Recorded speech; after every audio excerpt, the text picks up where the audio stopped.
Welcome back to the Give and Go. My name is Reynoso, and I am your co-host.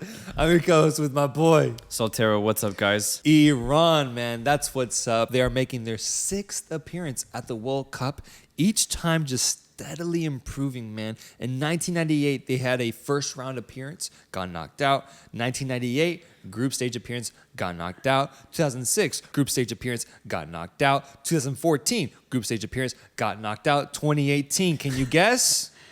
Group stage appearance, got knocked out. Iran is one of the few teams that has never made it past the first round of the World Cup. That's crazy. But as I mentioned before, they seem to kind of improve every tournament, especially in recent memory, making 3 of the past 4 World Cups. Yeah. They've been active in the 2000s.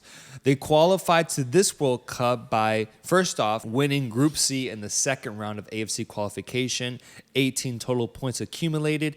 After that, they got first in Group A with an 8-win, 1 draw, 1 loss record, 15 goals for, 4 goals against. So complete, honestly, domination from Iran, securing their spot in this tournament and getting drawn into one of the most politicized, most story-based groups in the World Cup, which is Group B, a group that has the United States of America in it, the controversial English squad, and lastly, long-time absentees, but now participants, Wales, man. Iran will be joining them in this really fun group, and I'm excited to see the people of Iran come together for this tournament, support their team once again, because there's a chance now that this team might surprise in this group. There's a lot to be excited about this Iran team, and I think the first thing that you can look at is that dominant qualification run in that last stage, playing against teams like Syria, Iraq, the UAE, South Korea, and topping the group. I think they only had 1 loss, and that was in Seoul on foreign soil against the next best team in the group, South Korea. But the rest was easy pickings for this Iran side, man. Didn't really struggle, dominated in pretty much every single game. But as you said, they've been pretty much improving every 4 years for the last several iterations of these World Cups, man. And we might be seeing the most informed and talented Iran side possibly ever at a World Cup. But I think it makes sense. The progress that they've made, man, these last 8 years has been great. It's been really impressive. And the thing is, when you look at the starting point that this Iran side had, it was already pretty decent. When you talk about a team that has never gotten past the group stage, they never really get blown out. They never look like a truly inferior side. They're able to match up against pretty much any opponent that they've been thrown to and play good football. Yeah, they definitely have been lacking, especially on the offensive end in these last 2 World Cups. I think that's ultimately why they were not able to get out of any of their groups in 2018 or 2014. They had good defense, they had good organization, really good defense, but they just couldn't culminate it into clinical offense. You're talking about being the best 16 in a World Cup.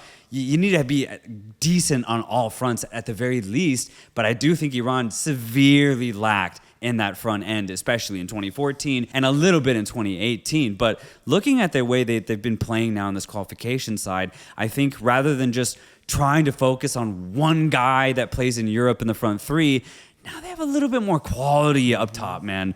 Finally, now it's just not one specific guy. I remember in 2018, they were really relying on Taremi to just get the ball up top, hold it, wait for like 5 players to go past him, then he'd like lay it off. He had so much to do for Iran offensively. He just didn't have that much help. But I think they're playing a lot more fluid style of offense. They're a lot more selfless, I think, in their play, and a little bit similar to Saudi Arabia, man. I think they've really unlocked a more team perspective to their play that I don't think they really had before. They had it on the defensive end, but I think the midfielders and their offensive front 3 are actually linking with each other as a team, which I think is leading to the most successful Iran side. They've accumulated the most points that they have ever done in a World Cup qualification.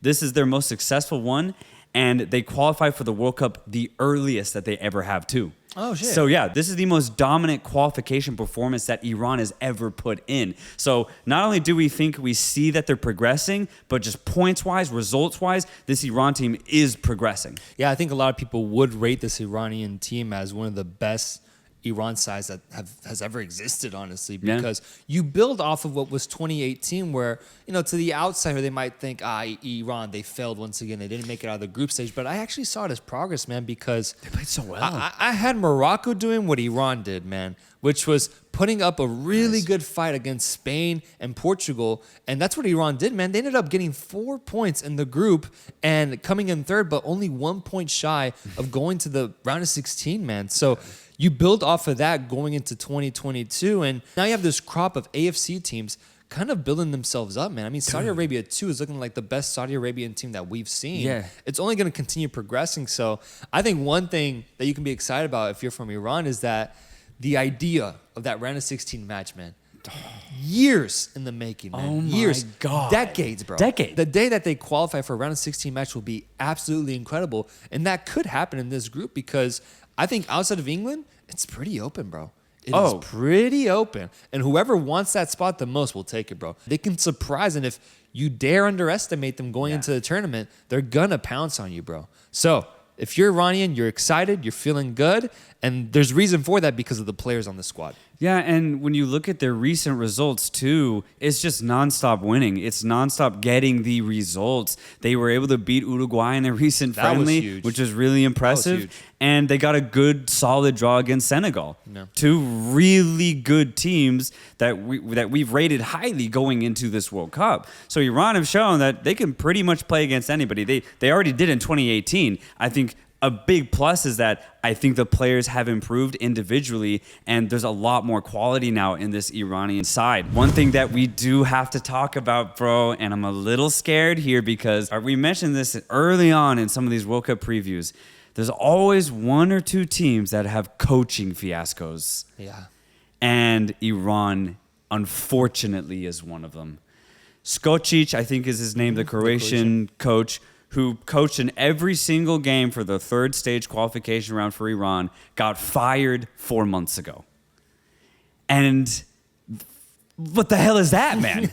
Can you imagine that? Yeah. 4 months, 5 months before the World Cup itself, the coach that got them qualified to the World Cup, gone, out the door. And dude, I tried to look up articles, any sort of information on what really went down, and there's not a lot of detail, man. I would love to know if we have any Iranian fans, let us know what actually went down, because basically what it sounded like, it was a mutiny. There was a couple of player contingency that grew, and they were like, talk to the federation, and apparently the federation was going through elections. And one of the guy that was going to get elected to be the president of the Iranian Football Federation, he was like pledging to fire the coach and bring back. And bring back Carlos Queiroz. Oh my God. Yeah, who had coached them in 2014 and 2018. Yeah. The dude gets elected, and then this whole Skočić thing like goes on. It was chaotic, man. Wait, so I had him. I didn't even know that happened, man. I had him listed as a head coach. Who's the replacement? Is it Queiroz? It's Queiroz. What? I know. I know. What is this? Weird, bro. Isn't that bizarre? It makes no sense. Queiroz got appointed in September, so a month ago, essentially. And I think he was in charge in those friendlies. I'm not even sure if he was at the helm officially yet in those two friendlies where they actually beat Uruguay and tied Senegal. But he is the coach that is taking to Iran to their third World Cup in a row. And he didn't even do anything to actually get them there this time. It is interesting, though. Yeah, right? That is ludicrous, bro. Ludicrous, bro. It makes no sense. Fuck, dude. Skočić got the boot simply because of a political reasons. Man. Kind of like how Tony Conceição lost his job to Rigobert Song. Yeah, this is equally as bad, bro. He was in charge of their incredible qualifying campaign, and then they just completely surprised the guy, and now he's unemployed, bro. But he did his job. He did his job. He did his job, and he did it the best that Iran have ever done. And at the end of the day, I don't know the details because there's really nothing on it. But from what I saw, there's a couple players that maybe didn't like his coaching style. style. And I guess that was cause enough for them to start complaining. I guess the federation starts hearing about it, and then they start getting doubtful, right? Yep. And it just makes no sense, man. It makes absolutely no sense. That's what I could piece together from all the articles that I read, because some of them are just like 2 words long. Yeah, Skočić fired, Queiroz replacement. And I was like, that tells me nothing of what actually went down. Dude, the entitlement Queiroz must be feeling right now. I hate it. To, I hate it. To not have to be a part of the qualification, the grueling qualification process, and then getting to reap the rewards of it, man. Right. That's low-key fucked up, bro. It's fucked up because it's like, to him, he's like the god of Iranian football now. Yeah. Because he took them in 2014. He took them in 2018. He was with them for 8 years. And I don't want to undermine what Queiroz has done for Iran, because for those 8 years, Iran was just getting slightly better, and better. But he eventually decided to do other things. Tried Colombia. I think he tried Egypt most recently. Both of them ended up being failures.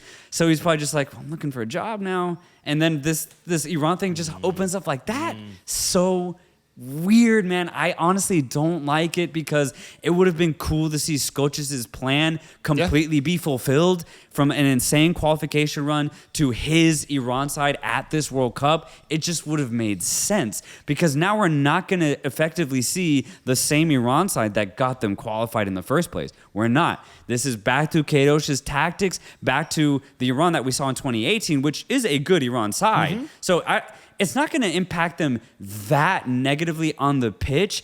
I just question the mental gymnastics that went on, man. Because what is that going to do? Maybe some players don't like the decision. So maybe some players benefit from it and other players don't. So it might end up being balanced at the end of the day, but it's just still a bizarre situation. Yeah. Okay, so when you look at the squad, we mentioned that this is one of the most talented teams that Iran has ever had, if not the most talented. It's because of the level of play that these guys are playing at. You have a guy like Jahan Bash, who's playing at Feyenoord right now. Yeah. Tried to make his way to England, but it didn't work out. It kind of affected with his confidence a little bit, but he managed to go back to the Netherlands, where he's been able to call that place his home for like a good while now, and he really thrives over there. So you'll have him probably in the winger position, playing on the left side, feeding balls into none other than Iranian sensation Azmoun, man. Yeah. The Bayer Leverkusen striker is the talent to watch at the World Cup for Iran, man. This guy is incredible. But I actually bring up I have a question that I want to bring up. Do you think that Azmoun and Taremi can coexist in this Iranian offense? Do you think they can both play at the same time? Because Taremi is, bro, this dude's a baller, man. Yeah, he's doing so well for FC Porto. And we already knew this, because he was doing so good for them last year. Like, he's been a rising product for them and for this national team. But I've actually seen, at least I saw Skočić put more trust into Azmoun and utilize him way more during the qualifiers. Taremi too, but not as much. So I really do wonder, do you think there's a place for both these players in that front three? I think this will come down to a couple of specific circumstances. So one, Azmoun is actually slightly injured right now. He got a little knock. He still should be able to make it for this World Cup, but come that first maybe 1 or 2 group stage games, Azmoun will have had maybe a week of being in full training. So he may not be 100% match fit in that group stage, right? Obviously, I think he'll be fit enough to play and to feature. Well, and let's definitely hope, because I want to see the best players for Iran. So let's hope he does fully recover by then. But there's a chance that he's, 80%, right? So I think with that considered, it might make it easier for Queiroz to actually go with Taremi up top. As far as them coexisting, I actually can see that happening. Azmoun, at his best, is a mobile striker, a guy that I actually can see play out on the wing, or maybe a little bit more side central, where he's not the main number 9, but he can kind of play in that central area, but is also comfortable going out wide if he has to. I think Azmoun's mobility allows that idea of playing Taremi right through the middle, because there could be a situation where you play Jahanbash on one side, Azmoun on the other, and then you have that central number 9 of Mehdi Taremi. And the thing is, Taremi himself is a bit of a secondary combination striker too, because Taremi's best position is when he actually has a striking partner. And if Asmoon kind of wants to utilize his more central style of play, then you can have Taremi kind of countering with Asmoon in that type of secondary striker role, with maybe Asmoon maybe leading the line a little bit further up. And the thing is, Taremi's hold-up play is what really stands out for me, because he's just so good with his back to goal, getting the ball, and he makes really good decisions up top in high pressure, highly physical situations. So if you can figure out for Taremi and Asmoon to kind of play off of each other, I think that's how you actually can get genuine fruitfulness, by starting them at the same time. And so ultimately my conclusion is they can coexist. I think Queiroz is just going to have trust in them to do so. And if he puts them in the right positions, I think they actually can play together. Yeah, I think the only reason I'm a little bit questionable is because Galizadeh has reservations on the right wing, man. Yeah. He has his spot booked there. At the lunch table, he's always got his spot saved for him. He comes out on the pitch and he looks out to that right side of the pitch and he thinks, that's mine, you know? Yeah. And I say that because, bro, he starts basically every game for Iran. He was one of Skočić's favorite. I wonder if Queiroz will have that same trust in him. I know that he played a few of the friendlies as well. He just gets all these minutes and opportunities. I wonder if all four of these players, Galizadeh, Jahanbakhsh, Taremi, and Asmoon, are they going to be the ones that ultimately shape up this Iranian offense? Yeah, what I actually see is a lot of rotation here. Whether whoever Queiroz goes with, I think Jahanbakhsh probably will start on that wing position. And whether he goes with Taremi, Asmoon, or he decides to play them at the same time, or he goes with one of them and plays Galizadeh, like you said, on that right side, I think no matter what, whoever gets left out is going to come off the bench, 100%. Whether it's in the 60th or 70th minute, it's just good to have that type of quality off the bench. And again, since they play slightly different styles, it can give Iran a different flavor going forward too. Let's say if they're down a goal or two and they need some sort of impetus off that bench. So whoever gets left out, I still think has a lot of impact to give for this Iran side. And also another player that I think will be in rotation too is going to be Karim Ansarifard, who's been playing with Omonia and Cyprus. Yeah, what excites me about this offense though is that I think we're going to end up seeing a much different team from 2018, because we're going through these players and, bro, we're talking about options, man. We're talking about guys that can actually do something when they're on top of the ball. That, to me, excites me so much, because although I did love how defensive Iran was in 2018, I thought they did it to their best of abilities, and it's the reason for why they were able to keep themselves in matches and get up to 4 points in the group stage. I'd love to see an Iran side that isn't afraid to go at these other top teams. I'd love to see an Iran side that doesn't park the bus and is just unafraid, man. And when you have these type of players up here, bro, playing at actually really notable clubs, I think they have the license to be that attack-minded now. That's dope, because I don't think I've ever seen an Iran team actually play like that. Because when you do look at these wingers, you see a lot of penetrative action. You see a lot more driven style of offensive play that, you're right, we effectively didn't really see at 2018, and we didn't see it at all in 2014. But now they do have those weapons to utilize, and that's another point of contention that we can talk about, and why Iran actually might be successful offensively, is that these wing players are just in really good form. And I think that actually might mean a lot. They may not be playing in the best European leagues, but where they are playing, they're playing really, really well. Jahanbakhsh at Feyenoord, but as you said, Galizadeh in Belgium is playing really good football right now. And you see it when he plays with the Iranian team too. He has the potential to be a surefire starter out on that wing, because he's been that consistent offensively. So absolutely, I definitely rate this as Iran's best offensive line that they've ever had. Looking at what Iran has in both their midfield and their back line, it's really interesting, because this is a team that used to play super defensive minded, and back in those days, the defense, they had to make sure they had some sort of quality back there, bro, because they were constantly being threatened.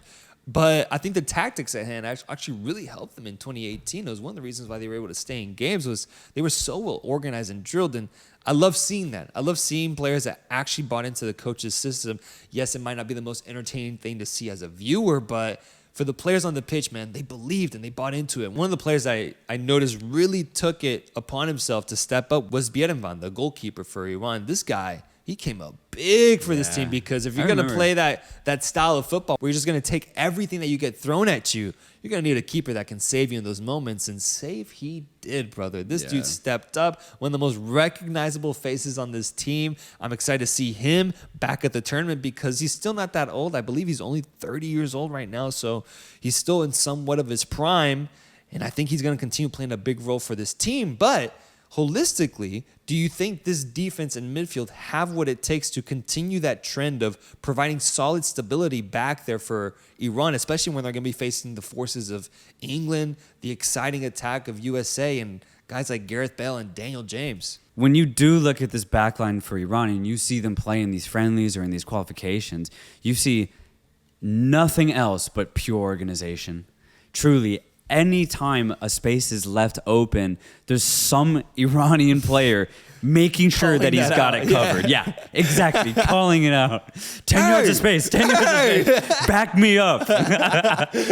And the thing is, it's communicated. What's really interesting about it is when you look at who's immediately in front of Beiranvand in goal, it's an Asian-based center back contingent, man. You have a guy playing in Turkey in Hosseini, but then up top you have two Qatari-based players actually who will be playing in the country that they play the club level for, with Khalizadeh and Kunani.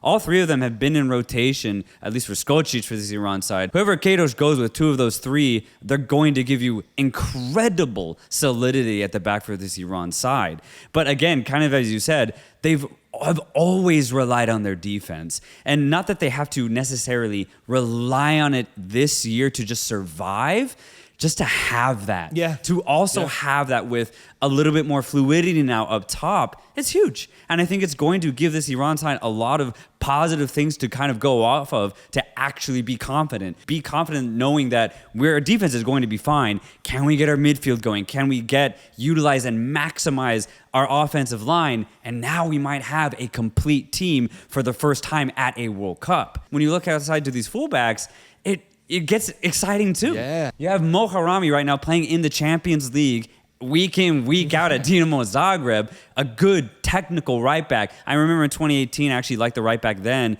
Ramin Razayan, I think was his name. Mm-hmm. Really a physical and athletic right back. But with Moharami, it's a little bit more technique, and he's just as good defensively and in his decision making. But I think he's a level higher than Razani simply because he's more technical. Yeah. So you have improvement in that position. And on the left side, you could go with veteran Haj Safi, who's playing in Greece right now, possible captain of this side, who just understands the game of football. I think he's around 33 years of age, so he'll definitely give you a bit more veteran experience at that back from that left side position. Or you could go with some of the other younger options that actually have been in rotation too for this whole qualification side for Iran. So at the end of the day, man, I think there's a lot to like about this Iranian back line. Yeah, dude, I'm getting so hyped thinking about the outlook of this team, man, because I think honestly it started in 2018, but Iran, in my opinion, is no longer a team worth underestimating. You can't underestimate them anymore. Ooh, yeah. But I don't think everybody knows that, man. Yeah. I don't think the casual viewer of the sport knows that yet. They, especially in America, they saw they got drawn in this group with Iran, and they're basically chalking that up as a win, man. I don't think that's the case, man. I don't think it'll be that easy. I don't think so. Same for a contingent like England. I could see them really underestimating and not valuing the quality of Iran because of how high level their talent and league is. Yeah. And then even like Wales, I could see them looking at Iran and thinking like, oh, that's the one game that we're sure to win. Thing is, I love that for Iran. I love that they have this almost chip on their shoulder because it's always been like that for them in this tournament. They've always been underestimated, but now, bro, they have the real, actual quality to not just maybe keep games close, but to actually win, bro. Yeah. To actually win a goddamn game. Yeah. And I'll go a step further, to actually get out of the group, man. That, if you're Iran, bro, if you're from Iran, man, you're so hyped, bro. Oh, yeah. So hyped. I'll be so ready. Like, yes. 20 days out already, I'm pumped for that first game, especially against England, because that's your opportunity that you've been waiting for so long, to prove it to a big nation like England that you have the talent and quality to play up to their level, man. And if England doesn't show up and if they play the way they've been playing in Nations League, Iran can pounce on that and take advantage, bro. Yeah. So that storyline in itself is something that's going to motivate these players, is going to fuel the emotion behind all the fans and all the people of Iran that are going to be at that stadium. And it's going to make for a wonderful tournament from these people, man. Yeah, that's so true, though, because you absolutely should be excited if you watch this Iran side and you know what they're capable of. Because in 2018, I think it's safe to say they were in a harder group, bro. They were in a harder group and were 1 point away from getting out. I think the group in 2022 is actually easier holistically.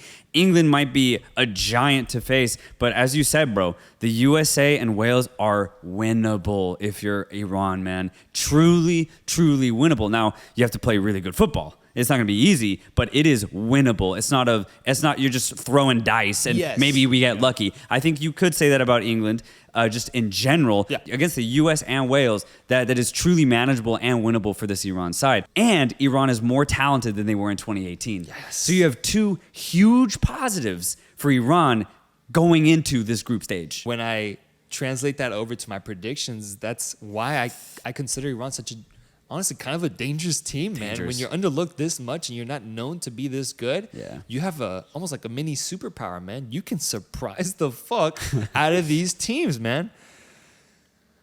It's tough for me, bro. It's tough for me. This is a tough one. It's tough for me because I really could say second and feel confident in that. Same. But I could also see Iran, getting third, perhaps fourth, and not really living up to the potential that we're giving them, man. Yeah. The match was going to be super interesting. I want to point out a historical matchup here where Iran actually faced off against the USA in 1998, and Iran won that matchup 2-1. So they have that on their record, which is a dope thing to have. USA has a chance to level that up this time around, but man, I don't know. I'm in the moment right now, and I'm thinking, like, do I want to do this or not? I don't have Iran finishing fourth. Okay. I don't have Iran finishing fourth. I actually think it's either the U.S. or Wales will get fourth. Okay. God. Dude. I know, this is genuine. What are you going to say? No. I think Iran finishes third. They flirt with second, and if they do get second, I'm gonna act like I said second. Okay? Yeah, no, absolutely. Like that type of shit. I'm that That's close. fair. I'm that close to putting them in second, man. I'm that close.